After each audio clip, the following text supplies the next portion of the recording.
ভাবুন তো, আপনি এমন একটা চাকরি করছেন যেখানে আপনার শরীর রাতে অন্ধকারে জ্বলজ্বল করছে।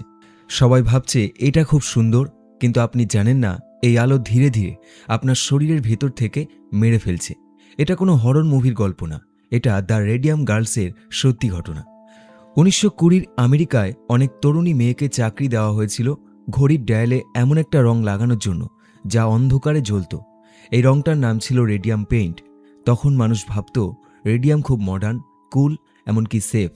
মেয়েদের বলা হতো লিপ ডিপ পেইন্ট, মানে ব্রাশটা ঠোঁট দিয়ে শুরু করো, রেডিয়ামে ডোবাও এবং তারপর ঘড়ির ডায়ালে রং করো।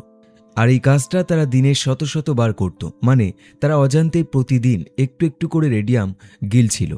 শুরুতে সবকিছু নর্মাল ছিল, রাতে তাদের জামা, চুল, হাত হালকা গ্লো করত। অনেকে তো মজা করে বলতো তোমরা ফেয়ারির মতো। কিন্তু কিছুদিন পর ভয়ঙ্কর জিনিস শুরু হলো। দাঁতে ব্যথা, দাঁত পড়ে যাওয়া, চোয়ালের হাড় ক্ষতিগ্রস্ত হওয়া, শরীর দুর্বল হয়ে যাওয়া, হাড় ভেঙে যাওয়া, আরও মারাত্মক অসুস্থতা দেখা দিত। কারণ রেডিয়াম শরীরে ঢুকে ক্যালসিয়ামের মতো আচরণ করত, মানে শরীর সেটাকে হাড়ের মধ্যে জমা করত। আর তারপর তাদের শরীর ধীরে ধীরে ভেতর থেকেই ভেঙে পড়তে শুরু করলো। সবচেয়ে ভয়ঙ্কর ব্যাপার, কোম্পানি বলছিল সব সেফ। যখন মেয়েরা অসুস্থ হতে লাগলো, কোম্পানি দায় নেয়নি, উল্টে বলছিল এটা আমাদের কারণে হয়নি।